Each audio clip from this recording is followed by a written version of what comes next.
शुरू करते हैं वो कुछ महत्वपूर्ण जानकारियाँ जो कि आपको एक हिंदू होने के नाते जानना अति आवश्यक है।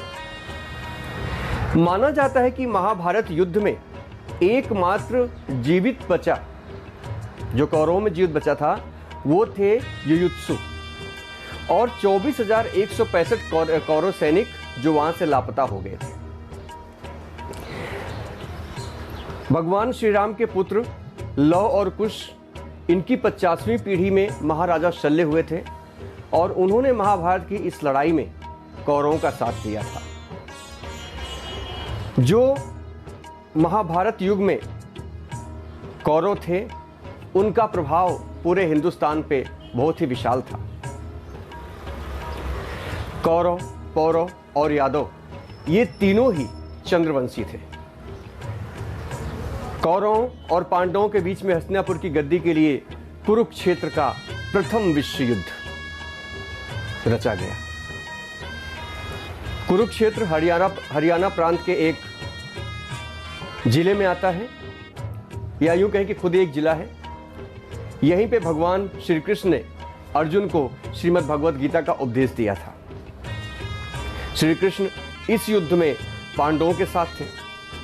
आर्यभट्ट के अनुसार महाभारत का युद्ध ईसा पूर्व 3137 में हुआ था, लेकिन इसे नवीनतम शोध के अनुसार 3076 ईसा पूर्व माना जाता है। युद्ध के बाद से हम जिस युग में आज जीवित हैं, कलयुग, उसका प्रारंभ माना गया है। भगवान श्री कृष्ण जब उन्होंने निर्वाण लिया था, उस समय उनकी अवस्था 119 वर्ष आकी जाती है, ऐसा माना जाता है। और उनकी मृत्यु तो आप सब जानते हैं, एक बहेलिये के तीर लगने से हुई थी। कौरव महाभारत में हस्तिनापुर नरेश, धृतराष्ट्र और गांधारी के पुत्र थे। ये संख्या में 100 थे तथा कुरु के वंशज थे। सभी कौरवों में दुर्योधन सबसे बड़ा था। लेकिन सवाल ये उठता है कि क्या सभी कौरव और पांडव कुरु के वंशज थे? ये सबसे बड़ा प्रश्न है जो हम सबको जानना अति आवश्यक है, ताकि कहीं अगर समय आए तो इस ज्ञान का हम अपने ज्ञान को लोगों को बता सके कि हाँ, हमें इसका ज्ञान है। तो सवाल ये आता है कि क्या वास्तव में कौरव और पांडव कुरु के वंश थे? यदि नहीं थे तो फिर वे किसके वंशज थे? दूसरा सवाल, यदि धृतराष्ट्र के पुत्र कौरव नहीं थे तो फिर कौरव थे कौन? ये जो जानकारी मैं आपके साथ शेयर कर रहा हूं, इसके पीछे काफी शोध है, इसके पीछे काफी परिश्रम है जो आपके सामने मैं रख रहा हूं। ऋषि वेदव्यास, जिन्होंने महाभारत लिखी थी, वो थे कौरवों के पिता। ये आपको जानकर आश्चर्य होगा, लेकिन ये सत्य है। पुराणों के अनुसार ब्रह्मा जी से ये हस्तिनापुर की कौरवों और पांडवों की वंशावली है।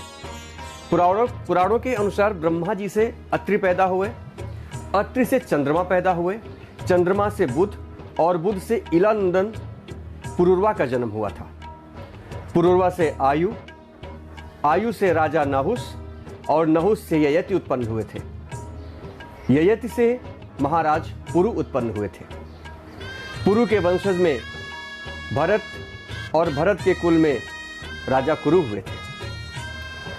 ऐसा माना जाता है कि ये जो महाराजा भरत थे, इन्होंने भारतवर्ष का पूर्ण विकास किया था और जो भारतवर्ष का नक्शा आज में दिखाई पड़ता है वो महाराज भरत की देन है। इन्हीं के पुत्र थे शांतनु। और कुरु के वंशज में महाराजा शांतनु की पत्नी जो थी, उनका नाम था गंगा।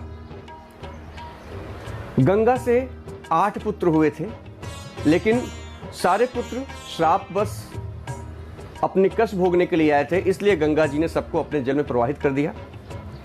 परंतु सवाल पूछने पर शांतनु से गंगा जी ने 8वें पुत्र को विसर्जित नहीं किया और वो 8वें पुत्र आगे चल करके देवव्रत के नाम से प्रसिद्ध हुए। देवव्रत को हम भीष्म के नाम से भी जानते हैं। यह कुरुवंश की एक शाखा का अंतिम राजा था। कौन? देवव्रत, पितामह भीष्म। बाद में राजा शांतनु का निषाद जात की एक कन्या सत्यवती से उनका प्रेम हुआ। सत्यवती से उन्होंने विवाह किया। देवव्रत एक स्थिति के चलते उन्होंने ये प्रण किया कि वो आजीवन विवाह नहीं करेंगे, आजीवन ब्रह्मचर्य का व्रत पालन करेंगे। और इस प्रतिज्ञा के चलते सत्यवती के विवाह के उपरांत जो सत्यवती के पुत्र हुए, उन पुत्रों को हस्तिनापुर का राज सिंहासन दिया गया। शांतनु को सत्यवती से 2 पुत्र मिले। एक का नाम था चित्रांगन और दूसरे का नाम था विचित्रवीर्य। चित्रांगन एक युद्ध में मारे गए, जबकि विचित्रवीर्य का विवाह भीष्म ने काशी राज की 2 पुत्रियों अंबिका और अंबालिका से कर दिया। लेकिन विचित्रवीर्य को कोई संतान नहीं हो रही थी। इस समय आपको यह बताना आवश्यक है कि विवाह से पश्चात, विवाह के पूर्व सत्यवती को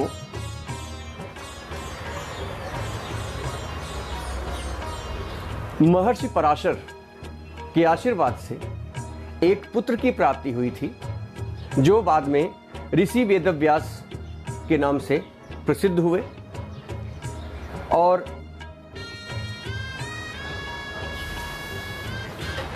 इस तरह से अगर हम देखें तो सत्यवती के 3 पुत्र थे, विचित्रवीर्य, चित्रांगद और वेदव्यास। विवाह के उपरांत जब चित्रांगद मारे गए और उसके बाद पुत्र नहीं पैदा हो रहे थे, तो माता सत्यवती ने अपने तीसरे पुत्र वेदव्यास को बुलाया, जिनके आशीर्वाद से अंबिका और अंबालिका को पुत्र की प्राप्ति हुई। अंबिका से धृतराष्ट्र और अंबालिका से पांडु का जन्म हुआ, जबकि एक दासी से दासी पुत्र का जन्म हुआ, जो आगे चलकर विदुर के नाम से जाने गए। इस तरह देखा जाए तो ये जो वंश था, यहां से पराशर मुनि का वंश चला, कुरुवंश नहीं चला। वेदव्यास जी ने महाभारत में लिखा है कि सत्यवती तथा उनके पुत्रों से आगे महाभारत की रचना होती है। बाद में सत्यवती अपने पुत्र विचित्रवीर्य को राज सौंप दिया, वो राजा बन गए। राजा बनने के बाद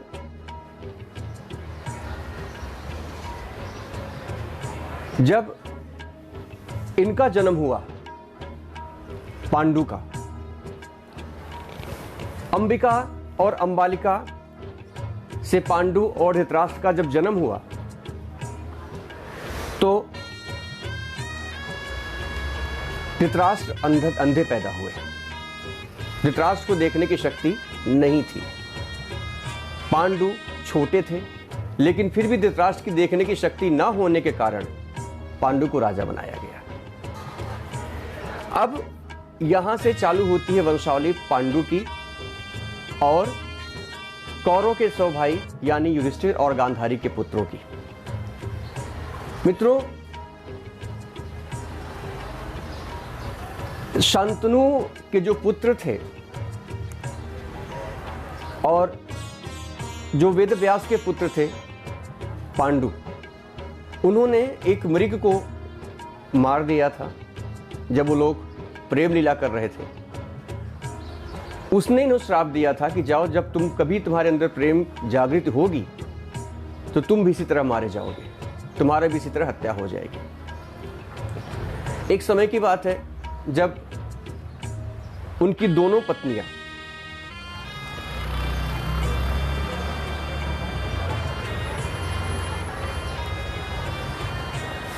कुंती और माद्री, उनकी दोनों पत्नी जो उनके साथ वन में ही रहती थी, जंगल में ही रहती थी, उन्हें इस श्राप के मिलने के बाद उन्होंने संतान उत्पत्ति का स्वप्न छोड़ दिया था। लेकिन चूंकि कुंती को वरदान मिला हुआ था कि वो जब चाहें जिस भी देवता का आह्वान कर सकती है, उस समय कुंती ने तमाम देवताओं के आह्वान किए और उन देवताओं से उन्हें पुत्र की प्राप्ति हुई। धर्मराज युधिष्ठिर, अर्जुन, नकुल, सहदेव, भीम, इसमें से अर्जुन, भीम और धर्मराज युधिष्ठिर ये कुंती के पुत्र थे और नकुल और सहदेव ये माद्री के पुत्र थे। ध्यान रखिए, ये कुंती और माद्री के पुत्र थे, पांडु के पुत्र नहीं थे। ये सारे के सारे वरदान से पैदा हुए थे। इस तरह से अगर देखा जाए तो ये पांचों पांडव पांडु पुत्र नहीं थे। कुंती के पुत्रों का समाचार मिलने के बाद धृतराष्ट्र की पत्नी के मन में पुत्रवती होने की इच्छा जागृत हुई, लेकिन धृतराष्ट्र के तमाम प्रयासों के बाद भी किसी पुत्र की प्राप्ति न हो सकी। इसके बाद वापस एक बार वेदव्यास जी को बुलाया गया, जिनकी कृपा से गांधारी जी को गर्भधारण हुआ।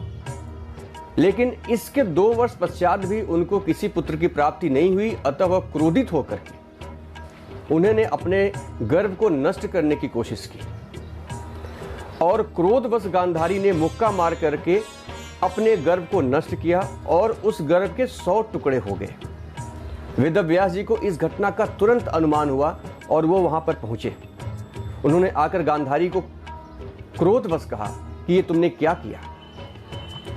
फिर उन्होंने तुरंत घी के 100 कुंड मंगवाए और उसमें जो गांधारी का तेज था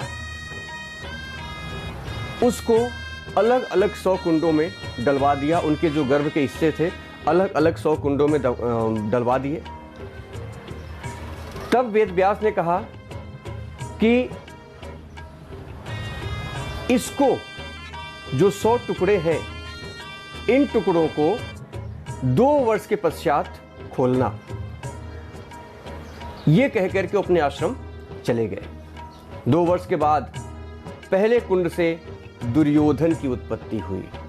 यहां पे ध्यान देने वाली बात ये थी कि ये भी धृतराष्ट्र के पुत्र नहीं थे। पांडव पांडु के पुत्र नहीं थे और सारे के सारे 100 पुत्र जो थे वो कौरव पुत्र धृतराष्ट्र के पुत्र नहीं थे। दुर्योधन जन्म लेते ही उसके मुंह से जो पहली रोने की आवाज आई वो बिल्कुल गधे के समान थी।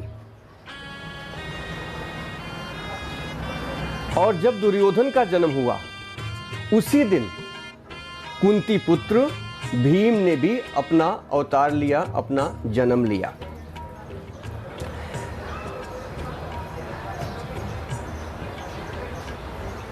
ज्योतिषियों से इसका लक्षण पूछे जाने पर लोगों ने धृतराष्ट्र को बताया, हे राजन, आपका यह पुत्र दुर्योधन कुल का नाश करने वाला होगा। फिर उन कुंडों में क्रमशः शेष 99 पुत्रों को, जिसमें दुशल्ला नाम की एक कन्या का भी जन्म हुआ था। गांधारी के गर्भ के समय धृतराष्ट्र की सेवा में असमर्थ होने के कारण अतएव उनकी सेवा के लिए एक जो दासी रखी गई थी उसे धृतराष्ट्र से एक पुत्र प्राप्त हुआ था। उसका नाम युयुत्सु था और ये वही युयुत्सु था जो एकमात्र कौरव था, जो धृतराष्ट्र का पुत्र था और जो महाभारत के युद्ध के बाद भी जीवित बचा था। युवा होने पर सभी का विवाह हो गया। दुशाला का विवाह जयद्रथ के साथ हो गया। अब पांडु पुत्रों का जन्म कैसे हुआ? एक बार महाराज पांडु अपनी दोनों पत्नियों कुंती तथा माद्री के साथ जैसा मैंने बताया वो जंगल में थे और उस श्राप की वजह से वो पुत्र की प्राप्ति नहीं कर सकते थे और उनको ऐसा श्राप था कि जब भी वो प्रेम प्रलाप करेंगे उनकी मृत्यु हो जाएगी। वो अपनी रानियों से बोले कि अब मैं अपनी समस्त काम इच्छाओं का त्याग करके इस वन में रहूंगा और आप लोग हस्तिनापुर लौट जाएं। दोनों रानियों ने दुखी होकर कहा, हम आपके बिना एक क्षण भी जीवित नहीं रह सकते, आप हमें वन में अपने साथ रहने दीजिए। पांडु ने उनके अनुरोध को स्वीकार कर लिया। हे कुंती, पांडु बोलते हैं, हे कुंती, मेरा जन्म लेना व्यर्थ हो गया है, क्योंकि संतानहीन व्यक्ति पितृ ऋण, ऋषि ऋण, देव ऋण। ध्यान रखिए मित्रों, हम पैदा होते हैं और युवावस्था तक आते आते हमारे पर 3 ऋण चढ़ जाते हैं, पिता का ऋण, गुरु का ऋण और प्रभु का ऋण। मनुष्य ऋण से मुक्ति नहीं पा सकता है। तुम क्या पुत्र प्राप्ति के लिए मेरी सहायता कर सकती हो? कुंती बोली, हे आर्य, दुर्वासा ऋषि ने मुझे ऐसा मंत्र प्रदान किया था जिससे मैं किसी भी देवता का आह्वान करके उन्हें बुला सकती हूं और उनसे मनोवांछित वस्तु की प्राप्ति भी कर सकती हूं। आप आज्ञा करें, मैं किस देवता को बुलाऊं? इस पर पांडु ने पहले धर्म को बुलाने के लिए कहा। धर्म ने कुंती को पुत्र प्रदान किया जिसका नाम युधिष्ठिर रखा गया। कालांतर में पांडु ने कुंती को पुनः 2 बार वायुदेव तथा इंद्रदेव को बुलाने के लिए कहा। वायुदेव से भीम की उत्पत्ति हुई और इंद्रदेव से अर्जुन की उत्पत्ति हुई। अब आपकी बात समझ में आ गई होगी कि जो युधिष्ठिर थे वो धर्मपुत्र थे, भीम वायुपुत्र थे तथा अर्जुन इंद्रपुत्र थे। बाद में कुंती ने माद्री को उस मंत्र को बताया जो कि उन्होंने आह्वान करके दुर्वासा ऋषि से प्राप्त किया था और जिसके माध्यम से उन्होंने देवताओं को बुलाया था। बाद में कुंती के उस मंत्र देने के बाद माद्री ने अश्विनी कुमारों को आमंत्रित किया था और इस तरह नकुल तथा सहदेव का जन्म हुआ था। एक दिन राजा इन पुत्रों के जन्म के बाद महाराज पांडु भी मृत्यु को प्राप्त हो गए थे और उसके उपरांत महाभारत की कथा आप सब लोगों को पता ही है। इस तरह पांडवों की 2 माता थी, परंतु उनके 6 पिता थे। कुंती के 4 पुत्र कर्ण, युधिष्ठिर, अर्जुन और भीम थे, जबकि माद्री के 2 पुत्र नकुल और सहदेव थे। ये महाभारत की वंशावली थी जो आपको बताना आवश्यक इसलिए था ताकि आप कहीं वक्त पड़ने पर बोल सकें, बता सकें कि ऐसी हमारी महाभारत की कथाएं हैं। एक चीज़ मैं आपको अवश्य बताऊंगा कि महाभारत में सिर्फ उतना ही अच्छा है जहां से भगवान श्री कृष्ण का प्रादुर्भाव हुआ है। उसके पूर्व जो कुरु वंश था उसमें महाराज भरत का जो जन्म हुआ था, सिर्फ वही एक ऐसे राजा थे जिन्होंने भारतवर्ष को सम्मान दिलाया था। उसके बाद शांतनु भी थे, लेकिन उसके बाद आने वाले राजाओं में ऐसी कोई खास बात नहीं थी जिससे कि भारत का सम्मान बढ़ता। महाभारत सिर्फ इसलिए याद किया जाता है कि भगवान श्री कृष्ण ने उसमें गीता का उपदेश दिया था और उस कुरुवंश का नष्ट किया था जो शुरू से ही गलत था। अब आते हैं भगवान के अवतारों पर, जो कि अत्यधिक महत्वपूर्ण है। आज सारे अवतारों का वर्णन तो नहीं हो पाएगा। भगवान का अवतार क्यों होता है, आज हम इस बात पर करेंगे अध्ययन, और कल से भगवान के अवतारों की बात हम शुरू करेंगे। मित्रों, हमारी जानकारी में सिर्फ 10 अवतार हैं जो कि प्रचलित हैं, लेकिन वास्तव में भगवान ने आंशिक और पूर्ण अवतारों को मिलाकर के भगवान के 24 अवतार हुए हैं। इन समस्त अवतारों की जानकारी जिस दिन आपको हो जाएगी, आज से कल तक, यकीन करिए आपके अंदर एक आत्मविश्वास आ जाएगा, आपके अंदर एक भरोसा आ जाएगा कि हाँ, आपको भी अपने धर्म के बारे में अध्ययन का मौका मिला और आपको उसका ज्ञान प्राप्त हुआ। श्रीमद् भगवत गीता के 4th अध्याय के 7वें और 8वें श्लोक में भगवान ने स्वयं अवतार लेने का प्रयोजन कहते हुए ये कहा है कि जब जब धर्म की हानि और अधर्म का उत्थान हो जाता है, तब तब सज्जनों के परित्राण और दुष्टों के विनाश के लिए मैं विभिन्न युगों में उत्पन्न होता हूं। इसके अतिरिक्त भगवत महापुराण में एक विशिष्ट और अधिक उदात्त प्रयोजन की बात कही गई है कि भगवान को प्रकृति संबंधी वृद्धि विनाश आदि से अचिंतन्य अनंत निर्गुण रहने के लिए उन्हें अवतार लेना पड़ता है। यदि वे अवतार रूप में अपनी लीला को प्रकट नहीं करते तो जीव उनके आशेष गुणों को कैसे समझते हैं? अतः जीवों को प्रेरणा और उनके कल्याण के लिए उन्होंने अपने को अवतार के रूप में इस धरती पर प्रकट किया, अपनी लीला को प्रकट किया।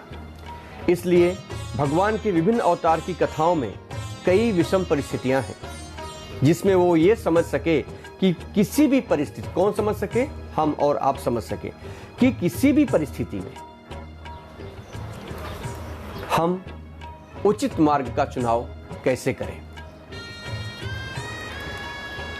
भगवान के अवतारों के बारे में श्रीमद् भागवत पुराण में 22 तथा 24 अवतारों की गणना की गई है। अवतारों की गणना के बावजूद भी अवतारों में बहुमान्य संख्या वाली महाभारत ही रही है। पद्म पुराण के उत्तरखंड में, लिंग पुराण में, बारह पुराण में, मत्स्य पुराण में आदि अनेक पुराणों में समान रूप से 10 अवतारों की बात बताई गई है। अग्नि पुराण के वर्णन अध्याय 2 से 16 तक है। इसमें भी बिल्कुल वही क्रम है जो कि बाकी शास्त्रों में बताया गया है। हम कल भगवान के इन समस्त अवतारों की शुरुआत करेंगे। मैं आज आपको भगवान के समस्त अवतारों के नाम बता दे रहा हूं। इसको सुनिएगा और अगर इच्छा हो तो दोबारा सुनिएगा। ये जानना बहुत आवश्यक है कि भगवान के अवतारों के नाम क्या थे। भगवान का पहला अवतार था मत्स्य अवतार। भगवान का जो दूसरा अवतार था वो था कूर्मा अवतार। भगवान का तीसरा अवतार वाराह अवतार। चौथा नरसिंह अवतार। पांचवा अवतार इनका वामन अवतार। छठा अवतार परशुराम अवतार। सातवां अवतार, उसके बाद भगवान अगले अवतार में कृष्ण अवतार में आते हैं जिसमें महाभारत की रचना हुई थी। और इन समस्त अवतारों के बारे में आपको बताऊंगा एक एक करके। उसके बाद बुद्धावतार। ये भी जानिए कि जैन धर्म और बुद्ध धर्म सभी इसी हिंदू धर्म के उत्पत्ति है। ये कोई अलग धर्म नहीं है। इनका अवतार भी हमारे पुराणों में मिलता है। बुद्ध अवतार, कल्कि अवतार, कौमार सर्ग में सनक, सनंदन, सनत कुमार। उसके बाद कुल 24 अवतारों में भगवान ने ये मुख्य अवतार लिए थे। इनके अलावा जो भी अवतार हैं हम उन सबका वर्णन कल एक एक करके करेंगे। आज समय पूरा हो रहा है। कल 10:30 बजे फिर आपसे मुलाकात होगी। और कल अगर इन सारे अवतारों का वर्णन हो गया तो परसों से उम्मीद है कि हम शिव महापुराण शुरू कर देंगे। तब तक के लिए आप सबको प्रणाम।